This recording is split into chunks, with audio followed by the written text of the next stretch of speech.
Do you think of yourself as a conservative? Do you think of yourself as a moderate? How?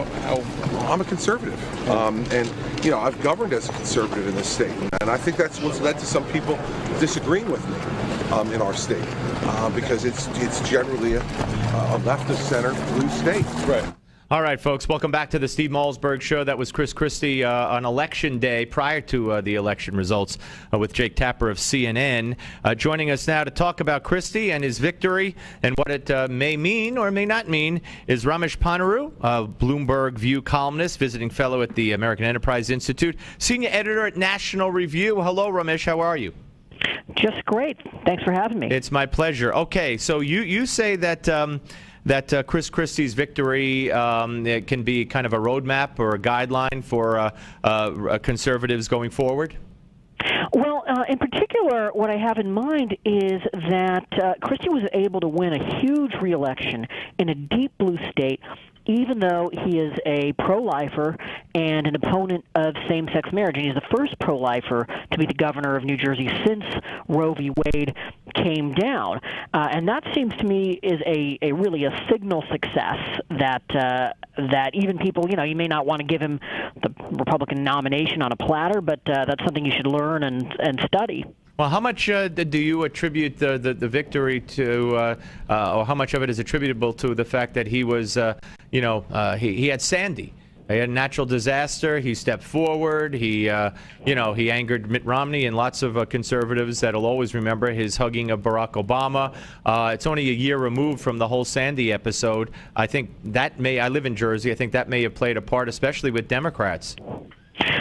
Absolutely, it played a role, and it was a subset of being an effective governor who is responsive to the concerns of his constituents and is not seen as somebody who puts his own ideological agenda before those things.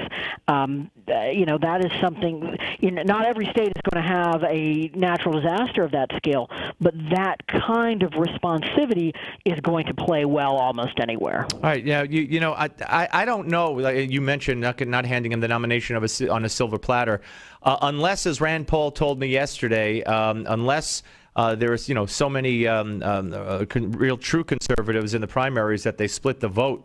And Christie could somehow sneak in.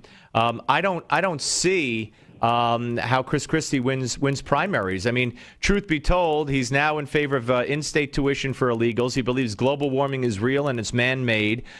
He didn't weigh in on the Ground Zero proposed mosque, saying it's none of my business. He appointed a Muslim to the bench in New Jersey who, at one point, said it's bigotry to say Islamic terrorists because it has nothing to do with Islam. I mean, when the truth is told about Chris Christie, and it will be, he's not a conservative in many, many, many respects.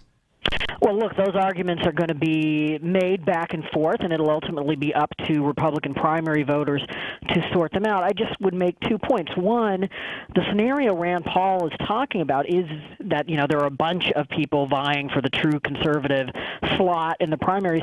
That's the norm. That pretty much always happens. I don't see why it wouldn't happen this time. And second, if you think about who Republican primary voters have chosen in the past, they've been people who have more marks against them from a conservative point of view than Chris Christie has. They've been people who had a record on abortion that was bad, and a record on a lot of other things that was bad in the case of Mitt Romney, record on immigration and taxes and global warming and many other issues in John McCain that were well to the left of Chris Christie's record. So, yeah, people are going to say, some people, that he's not conservative enough. But one, those people aren't the entire Republican Party, and two, they're going to be split. And we're talking to Ramesh Ponnuru, Bloomberg View columnist, senior editor at National Review, here on the Steve Malzberg Show, talking about Ken Cuccinelli, and the column that I read that you wrote on Bloomberg was November 4th. I think it might have been a little bit before the results. But Cuccinelli, of course, closed the gap. And Cuccinelli, despite what Maggie Gallagher said, as you quoted her in the column, that she said that Cuccinelli did not stand up for his views. I thought he absolutely stood up for his views on everything from right to life, right on down the line, and I think that hurt him in the so-called war on women. But he did not, turn away from that. And then he made it a referendum on Obamacare and nearly won the thing. Yeah, I do think that the Obamacare buoyed him in the end. I think Maggie's point, which I think is partly right, though, is you never saw ads from Cuccinelli pushing back on the endless stream of war on women ads from the Democrats, none of them saying, yeah, you're right, I'm a pro-lifer. I understand not everybody is, but I am going to try to protect unborn life, and I think that's important. And by the way, Terry McAuliffe is a pro-abortion extremist. You just saw nothing on that and along those lines from the Cuccinelli ad makers.